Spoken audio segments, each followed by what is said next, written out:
All right, yo, what's going on? Rounds to Redzone, episode top 12 Dynasty running back rankings. I'm your host, Ali, and How's it going, everyone? Brendan here again. all right, so today we're going to be talking, like I said, about our top 12 Dynasty running backs. And kind of just want to preface this, before we do start with our episode and how just kind of how we're ranking our running backs. So I'll tell you how and why I rank my running backs the way they were, and then Brendan can tell you how he did it. So for me, the things that kind of matter with running backs for Dynasty, again, age is very important when it comes to running backs. I've heard this phrase, you want to be patient with your wide receivers, but it's okay to not be patient with your running backs. So, I think age, again, number one, very important with running backs because it's a position that takes a lot of beating. It takes, they get hit the most, obviously. So, and then the older they get, the more mileage they have, and they're just not as good anymore. The other thing I kind of look at is, again, how good they've been, when it comes out of college, what their draft pedigree was. A lot of times, the rounds 1 through 3 running backs are usually the best, and then kind of after that, it's kind of like a slippery slope when you kind of look at the running backs. Maybe they're good for a year, and they kind of fade away after that. And then the other thing I would say is the offense that they play for and the skill set they possess as well. If it's a receiving back, in a PPR, that's very valuable. And then the offense they play for obviously matters too, right? Like if it's a high-powered offense, I think that makes a world of difference. For example, Saquon, right? Like Saquon played on the Giants for so long, and you can clearly tell he was held back because when he got to the Eagles, the first season he had one of the best running back seasons of all time. You know what I mean? So I think that matters a lot when it comes to running backs, and this is kind of different when we think about with receivers because with receivers we do I tend to trust talent a lot more than situation when it comes to receivers because I'm like, you know what? Receivers get better with time. They may start off a little bit raw in, when they first start in the NFL. They get better. Situation gets better over time. Offensive coordinators figure out a way to use them better. All those things.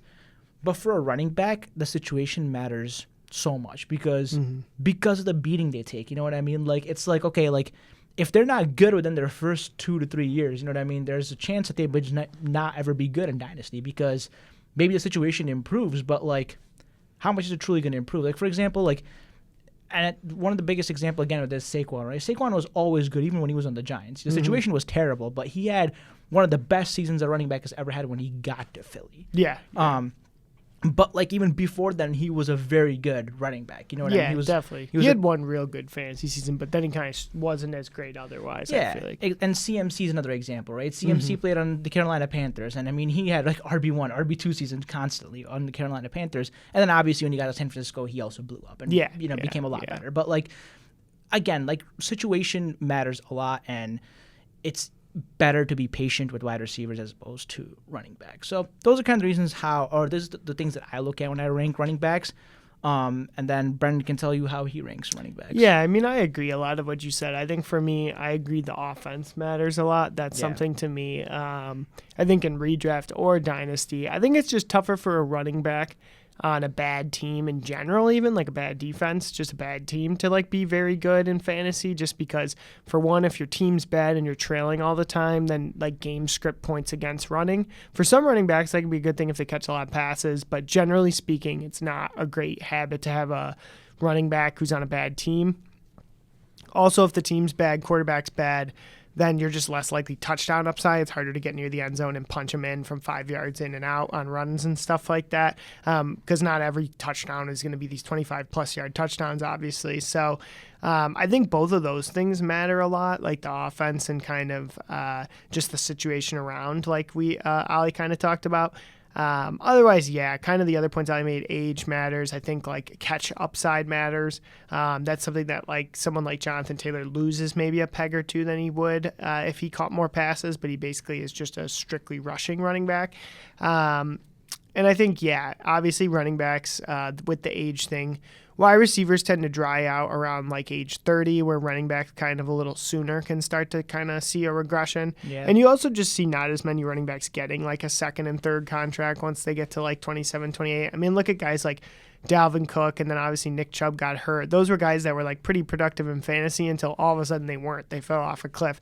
So running backs are also, you just have to know when to sell them, when to kind of hold on, and just be careful. They're a very easy position to lose a lot of positional value on and lose a lot of team value quickly if you're not careful and paying attention. So with that, do you want to kick it off, Ollie, and give us your first, or I guess your top 12 Dynasty running backs?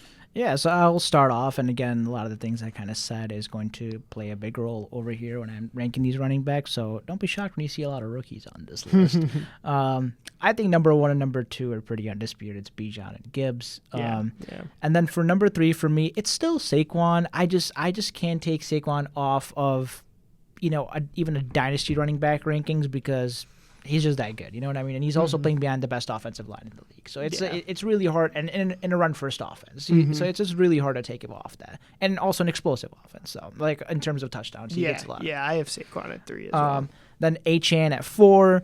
A little bit of injury issues. Offense is kind of a little, not playing as well as it used to in the past, but he's a very explosive running back. So he can rip those, 50, 60-yard touchdowns. He's also very involved in pretty much the entire offense for Tua checking down the ball to him, so that matters a lot, specifically at PPR. I mean, he always gives you a really good floor, and if he finds the end zone, that ceiling becomes bigger and bigger with him. For me, number 5 is then Genti.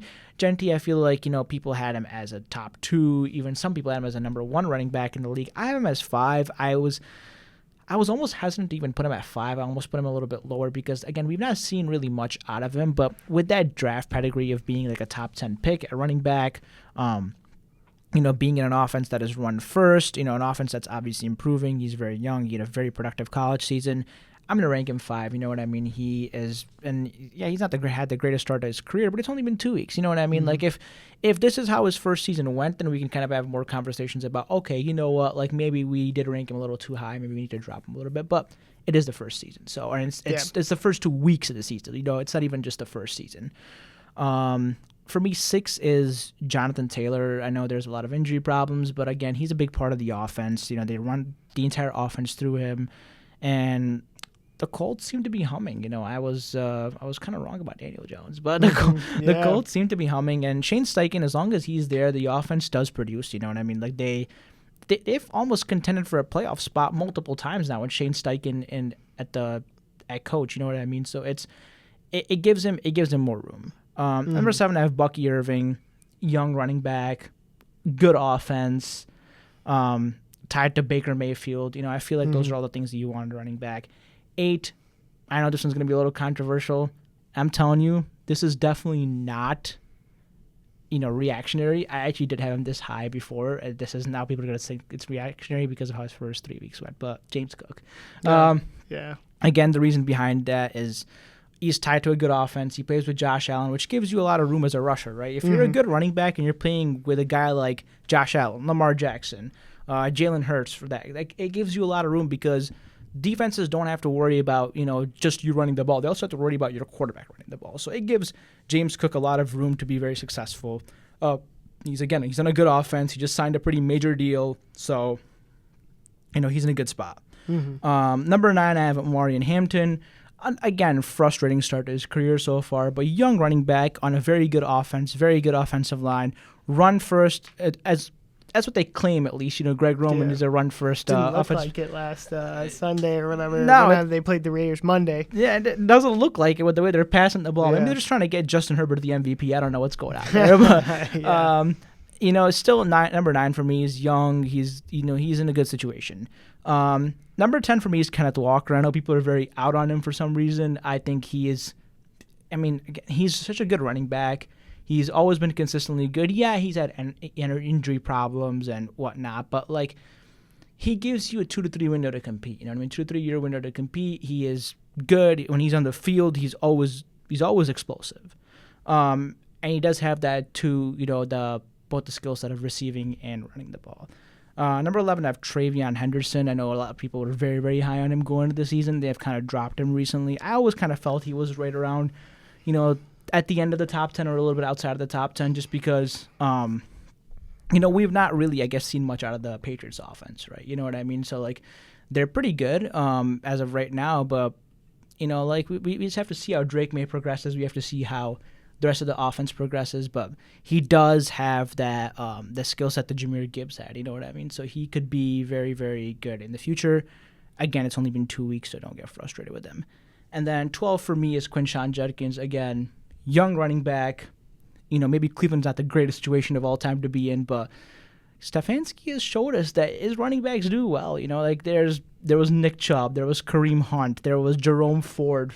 There's been so many running backs, and they always do good with Kevin Stefanski. So that's the reason why I have him ranked at top 12. But he's also the youngest out of the bunch too. I think he's only 21 years old. So I think your list isn't bad. My list is the start of my list is identical. My first 5, I have Gibbs at 1, Bijan 2. I think Bijan and Gibbs are interchangeable. Yeah. I personally prefer Gibbs just a little less wear on the tires. I'd say he's a little more explosive in my opinion. I think obviously whenever we see him get the full workload in Detroit, he's like the unstoppable in fantasy. I mean, that stretch last year where he was the number 1 running back without Montgomery out, he was like basically a league winner. He was like averaging like 20-something points a week. It was an incredible run. So I have Gibbs first, Bijan 2. I think both those guys are pretty much right there, 1 and 2.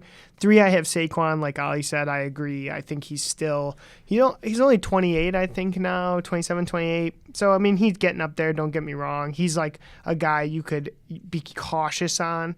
Where like he's a guy, if he got seriously hurt or something like that, his value could fall down quick. But right now, I think he's number 3 for sure. 4, I have Eshane as well. I think just like Ali said, I do have injury concerns. I personally don't love investing Dynasty in little running backs. I just think they get hurt and they're never little.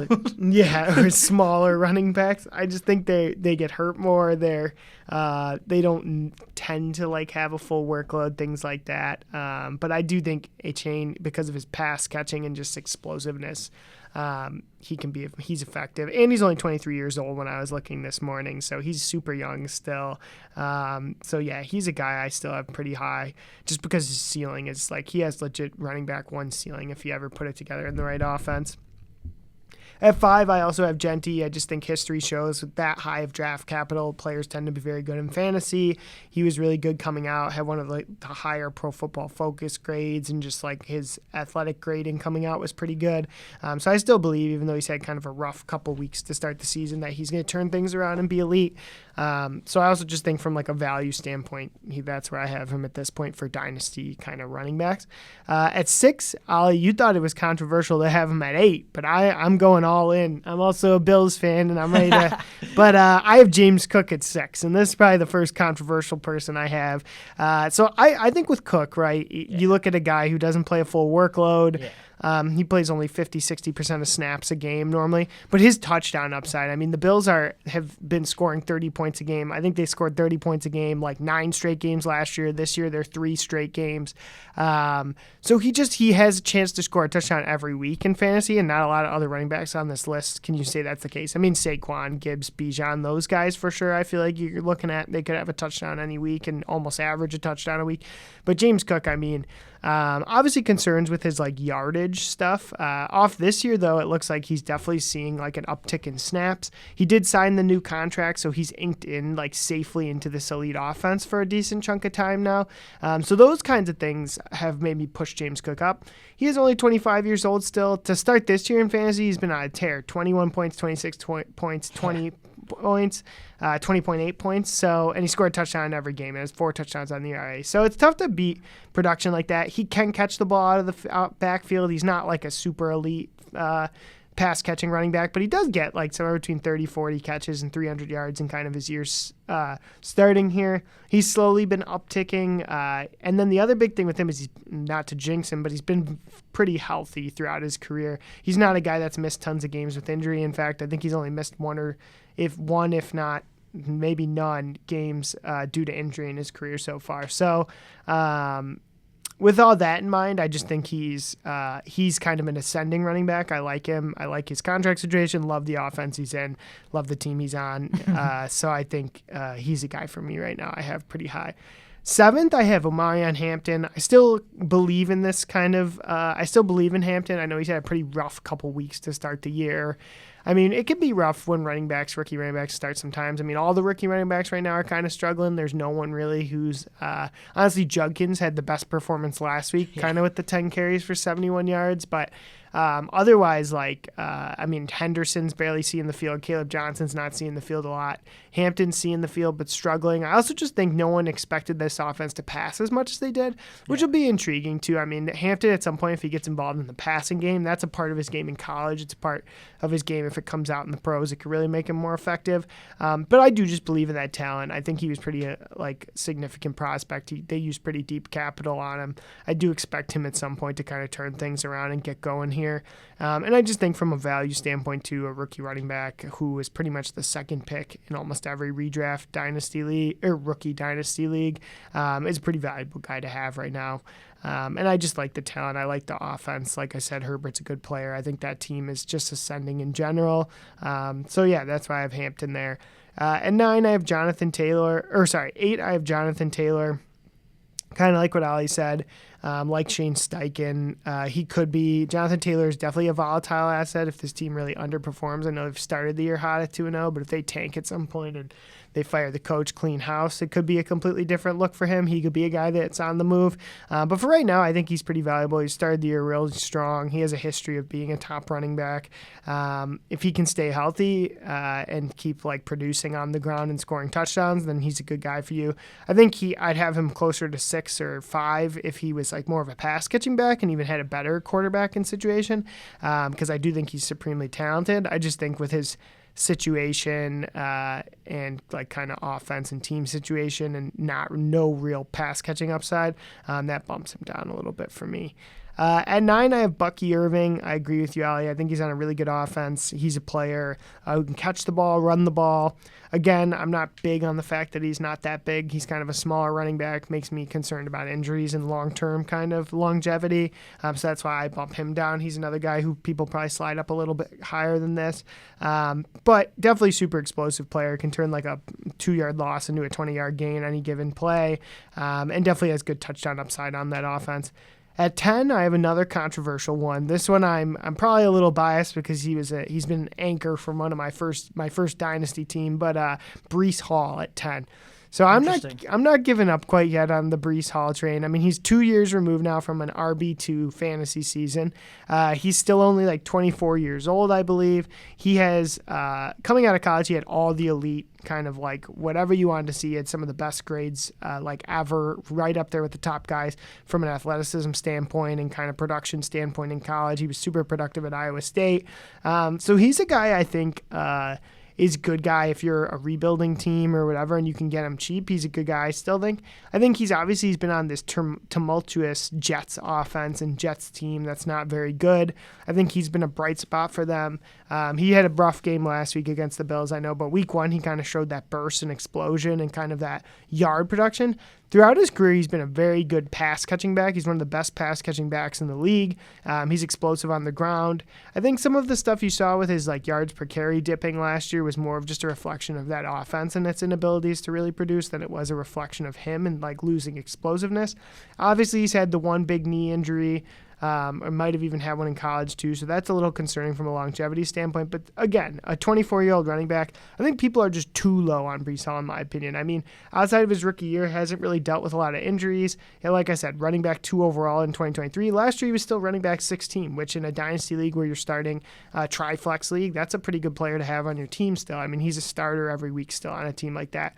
Never hit the 1,000-yard mark in rushing yards, but again, like I said, really productive pass catcher. He's gone well over 1,000. Didn't they screw him on that with the rushing yards a few years ago, right? When they thought that he hit the 1,000 yards, so they pulled him off. Oh, did they? Yeah, I wouldn't be surprised if that happened. The Jets are known for ineptitude. I think it was the 2023 season, and they it was it would be that year he got the closest at 994. Yeah, that's what it was. They pulled him off because they thought he hit 1,000 yards. They were like, all right, you can come off, and then it turned out that he did not get 1,000 yards. So that's unfortunate. Yeah, unfortunate for him for sure. But I mean, that 23 year where he was running back 2, he had 76 catches for 591 yards. I mean, that's like Christian McCaffrey's Saquon Barkley receiving For sure. utilization. I do think the biggest cap on him so far has just been the touchdowns. And, like, I think that, again, I'm like, that's a reflection of the Jets offense. He only had 8 touchdowns in 24 and 9 in 23. Like, this is a guy, if he was playing for, like, San Francisco or, like,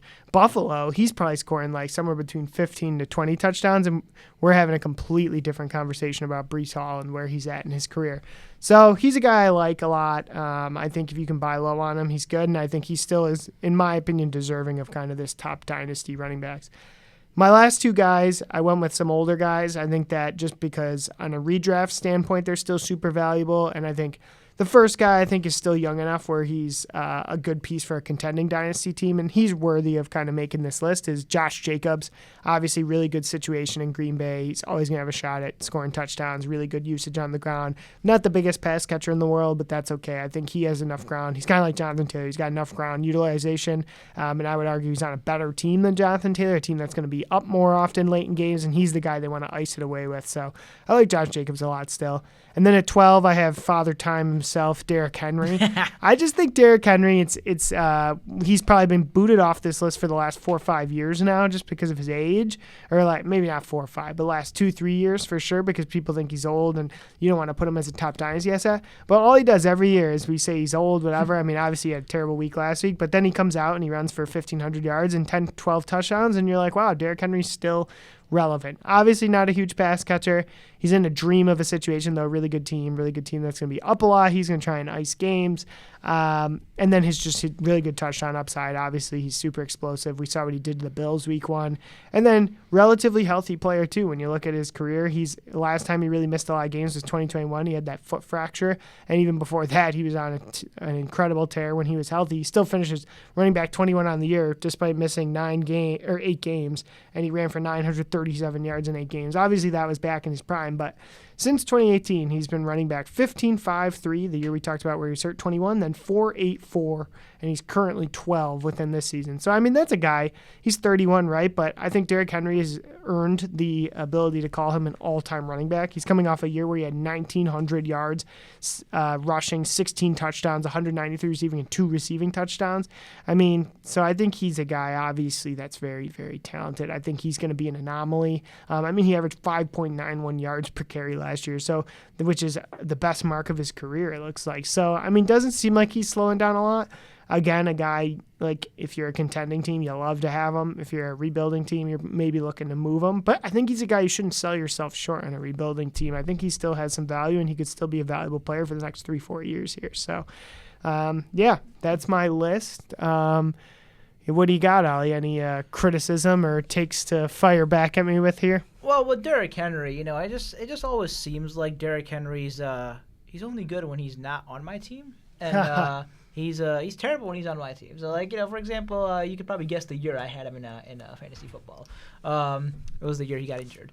But I don't know, Derrick Henry. I agree with you. He's a genetic anomaly, and the only reason I really thought about it. I flirted with putting him, Josh Jacobs, or Breece Hall in there and removing some of the rookie running backs. The only reason I did not was because of the age thing. Because, I mean, young doesn't mean better, right? That's definitely a fact. Young does not mean better. Young just means young. But with that being said, I don't know. My biggest thing kind of with Josh Jacobs and Derrick Henry was that, like, how much longer do they have left? I mean, Derrick Henry's a genetic anomaly, but, like, how big of a genetic anomaly is he? You know, he is at 31 doing things that a lot of guys are not even doing at 20. But I don't know. I guess we'll see how long he lasts. So